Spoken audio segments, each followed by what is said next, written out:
성경 복음서 중에 이제 세 번째 누가복음서는 저자가 누가입니다. 이 누가가 누구냐 하면은 이방인입니다. 그러니까 이제 유대인이 아니고 지도자 그룹 중에서는 소수죠. 이방인이 그런 그 사람 중에 한 사람이 누가고 또 누가의 특징이 이제 사도 바울과 같이 계속 그 선교 여행을 다녔던 인물입니다. 그래서 이제 사도 바울의 영향력을 상당히 많이 받았는 인물이다 이렇게 이제 생각해 볼 수가 있고 특별히 누가는 또 직업이 의사입니다. 관찰이나 어떤 주도 면밀하게 이렇게 요즘 우리나라 말로 말하면 이과입니다. 문과가 아니고 이과적 기질이 있다는 거죠. 그런 어떤 그 성격을 알고 누가복음을 보면 좋겠습니다. 누가복음의 이제 수신자가 누구냐 하면은 이제 보면은 데오빌로 각하라고 이렇게 나와 있는데 이 데오빌로는 이제 로마 관원이죠, 그죠? 로마의 관원에게 그러니까 이방인에게 이제 이방인이 이방인에게 복음을 전하는 거죠. 그 다음에 이 복음서가 그 다른 마태복음은 이제 예수님의 제자 마태죠.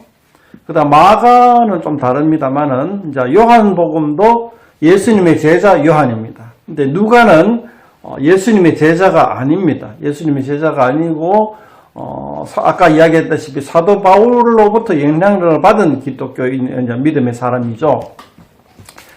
그래서 이제 1절, 2절 보면 우리 중에 이루어진 사실에 대하여 처음부터 목격자 말씀에 일꾼된 자들이 전하여 준 그대로 그러니까 이제 사도들이 전하여 준 내용을 누가복음은 저술했다 이렇게 얘기합니다. 근데 요한복음은 이제 자기가 목격한 사실을 이제 적었잖아요. 우리가 요한복음을 얼마 전에 봤지만은 자기가 예수님의 죽으심과 부활하심을 직접 목격했다 이렇게 이제 정언합니다. 그런데 이제 의사 누가는 그 사람이 직접 목격한 사람들이 전하여 준 그대로 전 내력을 전했다. 전달받은 것을 저술했다.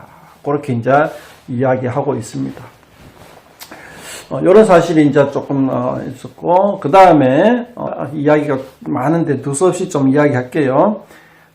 제가 몇 주 전에 이야기했죠. 그 도마복음이라고 1940 몇 년도에 발견된 파피루스 문서가 많은 사람들에게 회자되었는데 사실 도마복음뿐만 아니라 엄청나게 많은 복음서들이 초창기에는 있었단 말이죠. 그러니까 이제 2절 하반절에 보면은 전해준 그대로 내력을 저술하려고 붓을 든 사람이 많은지라. 그러니까 이 내용을 저술하려고 엄청 많은 사람들이 저술을 했죠. 그런데 이제 그 중에 우리는 이 내복음서만이 우리 손에 이제 전해 내려왔다는 것입니다. 이것에 대해서 우리가 안타까워할 수도 있지만은 이 내복음서가 이제 우리한테 전하여 준 그 이력들을 우리가 소중하게 여겨야 될 필요가 있다라고 생각을 합니다. 그러니까 이제 초대교회 때에 많은 문서들이 왕래가 있었죠. 서신서들도 엄청 많았을 것이고 기록물들도 엄청 많았을 것인데 그 중에 이 내복음서만이 꾸준히 교회에서 회람되어지고 선택되어지고 전해 내려왔다는 것입니다. 그 초대교회 멤버들이 선택하고 귀하게 여기고 자주 읽혀지고 한 이 내복음서에 대해서 우리가 다른 어떤 많은 그 문서들에 비해서 가치를 더 부여하는 것이 저는 정당하다고 생각을 합니다. 그래서 앞으로도 뭐 도마복음뿐만 아니라 많은 복음서나 많은 파피루스들이 발견될 수도 있어요. 그러나 그런 것들에 비해서 이 내복음서가 우리에게는 더 비중 있게 다루어 있고 더 비중 있게 가치 있게 생각할 이유가 충분하다고 저는 봅니다. 자, 그러니까 이제 그 붓을 든 사람이 많은지라 하는 그걸 가지고 우리가 이 복음서 보니까 많은 책들이 있었구나. 그런데 이제 우리 손에는 그 많은 책들 중에 우리 손에는 요 네 복음서가 전해져 내려왔구나.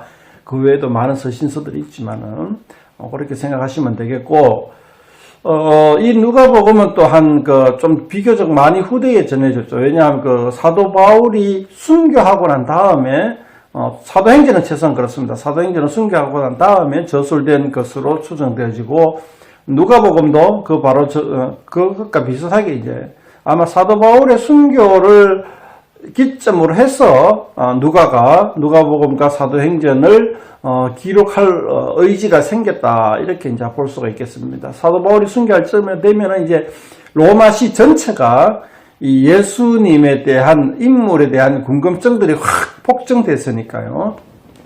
그 다음에 이제 사제를 보면 이는 각하가 알고 있는 바를 더 확실하게 하려 합니다. 그러니까 이 데오빌로가 알고 있는 바가 믿음으로 신앙인으로 알고 있는 건지 아니면은 관료로서 신흥 종교에 대한 정보를 알고 있는 건지는 확실히 알 수가 없습니다. 그렇지만은 이제 이미 이제 배경 지식을 가지고 있는 사람이다. 이 정도로 이제 우리는 확실하게 짚고 넘어가면 되겠습니다. 15절부터 의미 있는 이야기를 한번 봅시다.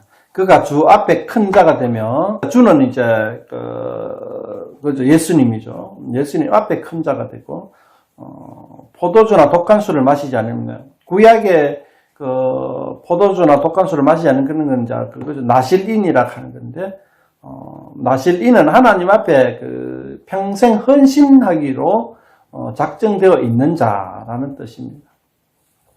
평생 하나님 앞에 헌신되어 있는, 그러니까 이제 우리나라 불교의 그걸로 하면 이제 보통 사람이 이제 절에 들어가는 개념입니다. 절에 들어가면 이제 평생 이제 머리 깎고 이제 속세를 완전히 떠나고 이제 속세적인 삶을 이제 완전히 그만다 하는 그런 의미에서 이제 그 용어를 모르겠는데 그렇게 한다 하면은 이제 나실인도 마찬가지죠.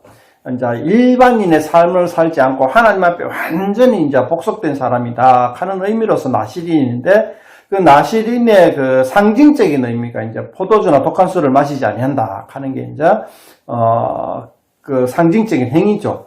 그거 외에 뭐 이제 절에 들어가는 건 상징적인 행위가 뭐죠? 머리를 미는 거잖아요. 근데 이제 나실인이 된다 하는 상징적인 의미가 이제 포도주나 독한 술을 마시지 않는다 하는 이제 의미가 있는 거죠. 우리나라 기독교인은 이제 술을 안 먹는다 하는, 이제 화토를 안 친다 하는 게 이제 상징적인 의미죠. 제사에 참석하지 않는다 하는, 제사에서 절하지 않는다 하는 것도 상징적인 기독교인의 의미죠. 이제 기독교인이 된다 하면 우리나라에서는 술, 담배 안 한다. 그 다음에 제사에서 절하지 않는다. 이 정도가 이제 기독교인이 된 사람의 상징적인 의지적인 행위죠. 마찬가지로 나실인이 된다 하는 의미입니다. 이 포도주나 독한 술을 마시지 않는다 하는 것은. 그 다음에 모태로부터 성령의 충만함을 받아 그러니까 모태로부터 이제 나실인이 되게 나온다 합니다. 이스라엘 자손을 주고 그들을 하나님께로 많이 돌아오게 하셨습니다. 나실인이 모태로부터 이제 태어날 때부터 나실인 되는 경우는 거의 없어요. 태어날 때부터 스님이 되는 사람 없듯이. 그렇게 해가지고 이제 16절에 보면은 이스라엘 자손을 주고 그들이 하나님께로 많이 돌아오게 하겠습니다. 이 16절에 참 특이한 것이, 구약에 보면 많은 선지자들이 있고 많은 나실인이 있는데 물론 제사장도 많이 있죠. 근데 구약은 우리가 이제 잘 알다시피 실패의 역사입니다. 실패의 역사. 그러니까 그래서 많은 선지자들이 무엇을 하냐 하면은 돌아오라, 하나님께로 돌아오라, 회개하라 하는 메시지입니다. 하나님께로 떠나버린 유대인들이기 때문에, 하나님 백성들이기. 그런데 그 많은 선지자들이 돌아오라는 메시지를 성공을 못했어요. 그냥 허공을 메아리 칠 뿐이에요. 계속 하나님을 떠나고 배신하고 그런 역사들을 반복하는 거예요. 그러니까 성공한 선지자가 없어요. 선지자는 계속해서 핍박받고 순교당하고 그의 목소리는, 그의 메시지는 땅에 떨어질 뿐입니다. 그런데 이상하게도 선지자, 마지막 선지자라고 우리가 알고 있는 이 세례 요한은 하나님 앞에 많은 사람을 돌아오게 한다 합니다. 이 16절이 굉장히 특이하다는 거죠. 17절에 그가 또 엘리야의 심령과 능력으로 주 앞에 먼저 와서, 그러니까 이제 이 세례 요한은 구약의 엘리야의 이미지입니다. 그러니까 이제 세례 요한이 뭐 메뚜기를 먹고 석청을 먹고 또 뭐 가죽 옷을 입고 뭐 그러니까 털옷을 입고 뭐 이렇게 다니는 게 뭐냐 하면은 엘리야의 이미지를 가져오는 거죠. 이 세례 요한의 복장과 그 의식주가 엘리야의 이미지를 가지고 오는 겁니다. 이제 17절에 보면 엘리야의 심령과 능력으로 했잖아요. 그러니까 엘리야의 이미지만 가지고 오는 것이 아니라 엘리야의 사역을 하는 겁니다. 그럼 엘리야가 어떤 사역을 했느냐? 이제 보면은 이제 엘리야의 제자가 엘리사인데, 이 엘리사를 보면은 예수님의 이미지를 가져옵니다. 그러니까 엘리사가 예수님 메시아의 이미지를 살짝 보여주는 거죠. 그리고 그 엘리사를 준비한 것이 엘리야다. 이런 정도로 구약의 그 배경이 있다는 거죠. 그런데 이제 그 세례 요한이 엘리야의 그 이미지를 가져왔다 하는 거는 이제 이때의 메시아를 고대하던 많은 사람들이 예수님 이전에 엘리사와 같은 역할을 하는 메시아 이전에 그의 앞에서 엘리야가 먼저, 엘리야 선지자 같은 이미지를 가진 사람이 먼저 올 것이다 하는 그 루머가 확산되어 있다는 거죠. 그런 상황에서 세례 요한이 엘리야의 역할을 감당하고 있는 겁니다. 그 역할을 할 것이다라고 가브리엘이 이야기를 해주는 겁니다. 자, 그렇게 엘리야의 심정으로 와서 아버지의 마음을 자식에게 거스르는 자를 의인의 슬기에 들어오고 하고, 아버지의 마음을 자식에게 하는 게 무슨 말이냐? 이 자식은 방탕한 자식인 거죠. 그러니까 타락한 자식. 그러니까 아버지의 마음은 뭡니까? 타락한 자식에게 심판하는 게 아니잖아요. 채찍질을 하고 훈계를 하고 잔소리를 하고 얼르고 달래고 때리고 해가지고 착한 대로 돌아오게 하는 그런 마음이잖아요. 그 다음에 거스르는 자를 의인의 설기에 돌아오게 하고, 그러니까 이제 악한 행위를 하는 사람을 이제는 의인의 행위를 할 수 있도록, 그러니까 회개하는 마음이죠. 그죠? 회개하는 마음. 회개하는 마음을 가지게 하고, 그 다음 주를 위하여 세운 백성을 준비하고, 주를 위하여 세운 백성이 뭐냐 하면은 우리가 마태복음에서 알 수 있다시피 세례 요한 공동체가 이제 그대로 예수 공동체로 넘어가잖아요. 많은 사람들이 그런 어떤 그 활동을 할 것이라는 것을 가브리엘이 미리 이제 얘기하는 거죠. 그러니까 이 15, 16, 17절의 엘리야의 삶을 전체적으로 딱 요약해 주는 거죠. 그렇게 이제 가브리엘에게 이제 이야기하고, 세례 요한의 아버지가 못 믿겠다 하니까 이제 그러면 네가 벙어리가 되게 할 것이다. 아가 태어날 때까지. 그래가지고 사가랴가 벙어리가 돼가지고 나중에 이제 세례 요한이 태어날 때 이제 벙어리가 풀리게 되는 그런 어떤 그 초자연적인 일도 일어나고, 그 초자연적인 일은 뭐죠? 세례 요한의 탄생에 이런 배경이 있다는 것을 많은 사람들에게 믿게끔 하려고 벙어리가 되게 하는 거죠. 그 다음 26절부터는 이제 메나 천사 가브리엘이 예수님의 엄마 마리아에게 나와가지고 이제 이야기하는 게 뭐냐면 30 몇 절부터입니까? 30절부터인데 의미 있는 건 이제 32절부터 우리가 한번 봅시다. 그가 큰 자가 되고 지극히 높으신 이의 아들이라 일컬을 것이요. 지극히 높으신 이가 하나님이죠. 하나님의 아들일 것이요. 그 주 하나님께서 그 조상 다윗의 왕위를 그에게 주리라. 그러니까 하나님의 아들로서 하나님 나라의 왕이 되게끔 하신다는 거죠. 그 다음에 이제 30절에 영원히 야곱의 집을 왕으로 다스릴 것이며 그 나라가 무궁하리라. 그러니까 여기 예수님이 세우신 하나님의 나라는 그러니까 명멸하지 않는다는 거죠. 그 다음에 35절에 지극히 높으신 이의 능력이 너를 덮으시리니 이름으로 나실 바 거룩한 이는 하나님의 아들이라 그러죠. 그러니까 앞에서도 이야기했죠. 하나님의 아들이라 그러죠. 예, 뭐 예수님의 더 간단하네. 그냥 하나님의 아들로서 하나님 나라의 왕이 될 것이다 하는 거 그냥 이야기하고 있네요. 네. 참고로 그 세례 요한의 그 엄마는 그 노산이죠, 그죠? 나이 늙어서 이제 이미 그 산기가 끊어졌는데 세례 요한이 태어났고 마리아는 정반대죠. 결혼하기도 전에 태어났다. 요즘 같으면은 뭐 좀 아재 세대의 표에 따르면 속도 위반인 건데 유대교적 배경하에서는 속도 위반이 있을 수가 없죠. 철저하게 그 처녀성을 갖다가 목숨보다 더 소중하게 지켰던 때이니까. 어쨌든 그 성령 그러니까 이 두 사람이 탄생 그 엄마의 그 여성상에 대해서 정반대죠. 완전히 노산다가 또 완전히 그 처녀성이 태어나는 그런 것도 참고로 하시면 좋겠습니다. 뭐 뒤에 가면 또 더 의미가 있는 이야기가 나오는데 뭐 길면은 좀 그렇고 오늘은 여기까지만 성경을 좀 이렇게 대충 살펴보면 좋겠습니다. 그리고 로마에는 신화가 이제 지어낸 이야기를 합니다. 태어난 배경으로. 그런데 이것은 이제 신화도 아니고 태몽도 아니고 그 역할과 똑같은 역할을 하는데 실제에 기반한 것이다. 이렇게 이제 생각을 해볼 수가 있습니다. 이것이 실제인지 태몽이나 신화와 같이 지어낸 얘기인지 그것을 어떻게 알 수 있느냐.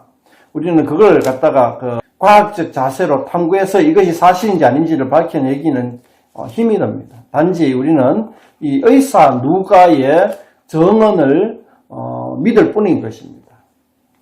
이제 이 내용 속에서 이것이 지어낸 얘기다라는 그러니까 문학적인 허구라는 그러니까 허구라는 사실을 문학적인 기법을 사용해서 표현했다라는 사실을 이 문장 속에서는 찾기가 힘들어요. 수자와 나사로의 비교 있잖아요. 그것은 지어낸 이야기입니다. 예수님이 만들어낸 이야기라는 거죠. 그게 실제 있었던 이야기가 아니고. 그러면 이제 이런 이야기가 있습니다라고 이야기를 해줍니다. 마태가. 근데 이제 누가는 이런 이야기, 지어낸 이야기가 있습니다라고 힌트를 주는 것은 여기서는 볼 수가 없어요. 이것은 이제 누가가 많은 신학자들이 신학을 한답시고 그래요. 복음서를 보면 이런 경우가 많거든요. 예를 들어 가지고 우리가 요한복음에서 이제 17장입니까? 예수님이 겟세마네 동산에서 기도하던 내용. 그 내용을 자기가 녹음기를 틀었나 어떻게 그걸 그대로 적냐 이거죠. 예수님이 기도할 때도 속으로 중얼거렸지 크게 소리 내가 그 내용을 다 이야기했냐. 그렇게 이제 또 이해를 할 수가 있죠. 그 예수님이 겟세마네 동산에서 기도할 때에 사도 요한이 바로 옆에 있었다고 한들 녹음기가 있었던 시절도 아니고 그걸 그대로 기억할 수도 못하고 사도 요한이 자기가 이해한 바대로 예수님의 기도를 이해한 바대로 적었단 말이죠. 그것도 몇십 년이나 40년이나 지나가지고 그래서 이제 비판적인 사람은 믿을 수가 없다 그럽니다. 뭐 그걸 뭐 앵무새처럼 뭐 녹음기 틀어가지고 기록하지 않았다고 해서 우리는 그것을 못 믿을 바가 아니라는 거죠. 그것에 예수님의 기도의 겟세마네 동산에서의 기도의 의미를 갖다가 사도 요한이 충분히 살려서 받아가 또 제자로서 사도로서 성화시켜서 이야기했다면 우리는 그것을 받아들임으로 있어서 충분한 가치가 있다는 거죠. 우리는 그걸 절대적인 가치가 있다고 믿는 것이고요. 그게 뭐 녹음기대로 그대로 받아 적으면 뭐라 해야 되는 거예요. 녹음기 틀어가 적은 걸 뭐라 그러죠? 그걸 안 했다고 해가지고 우리는 거짓말이다라고 할 필요는 없는 거죠. 마찬가지죠. 성경의 많은 부분들이 그런 상황입니다. 누가복음의 1장도 마찬가지고요. 앞으로도 계속해서 그런 부분이 나올 겁니다. 그런 부분에 대한 입장을 잘 이야기해 주셨네요. 한번 짚고 넘어가야 분명한 사안입니다.